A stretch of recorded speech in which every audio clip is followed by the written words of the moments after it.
Sometimes a rose by any other name does smell sweeter, suggests Terry St. Jean, a retired elementary school teacher from Wenatchee.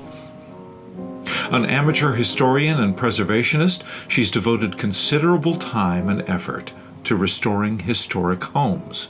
She's also served on local landmark boards. Like many Wenatcheeites, St. Jean has enjoyed strolling across the 1908 Pipeline Bridge, the first across the Columbia River south of the Canadian border. But she's lamented that it bore no official name. It was just called the Pedestrian Bridge, she says, or the Black Bridge, or the Old Bridge. St. Jean believed that the graceful cantilevered structure, beloved by locals, might be even more appreciated if it bore a name reflecting its storied past. With a group of like-minded history buffs, she turned for advice to Waylon Marshall, manager of the Wenatchee Reclamation District and responsible for maintenance and upkeep of the span. Perhaps the city's iconic bridge could be named after its creator. Marshall enthusiastically agreed. Thus, 115 years after it first opened to traffic, the W.T. Clark Pipeline Bridge was finally christened on October 4, 2023. Originally from Ohio, William T. Clark arrived in eastern Washington in 1893 and instantly understood the landscape and its limitations. The fertile soil suitable for all manner of crops was constrained only by lack of water. After cutting his teeth on irrigation canals in the Yakima Valley, Artesian Clark, his popular nickname, spied opportunities further north. The Highline Canal, his most extensive project, tapped the Wenatchee River at Dryden, running 16 miles through rough terrain southeast to Wenatchee. The gravity-powered canal opened in 1903, providing water to 7,000 acres and triggering a population and property boom. Parcels selling for less than $25 per acre climbed to $400 and more. Just east, across the Columbia River, parched scrubland stood tantalizingly close, but mostly unirrigated. Clark's solution, a bridge that could carry not only a pipeline extending the canal, but also vehicle traffic.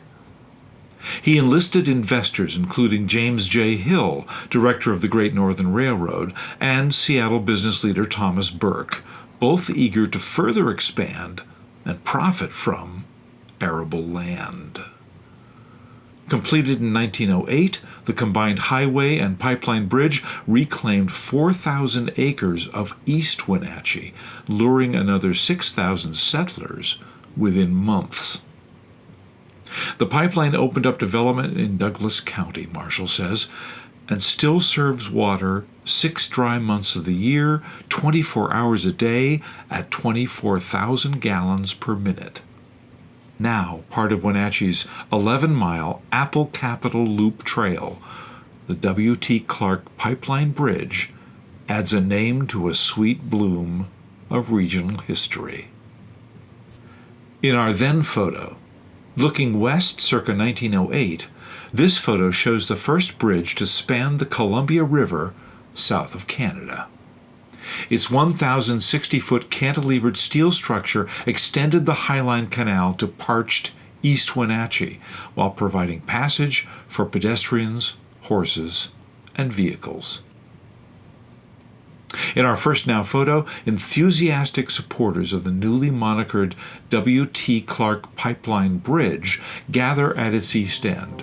From left, Waylon Marshall, Mike Abhold, Jan Romey, Linda Grandorf, Karen Mackey, instigator Terry St. Jean, and Alice Meyer.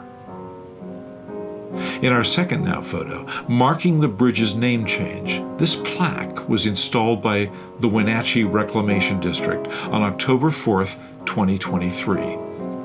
W.T. Clark is pictured at right. Designed by Pat Milady of Ridgeline Graphics, fabricated by Nate Kellogg of Graybeal Signs.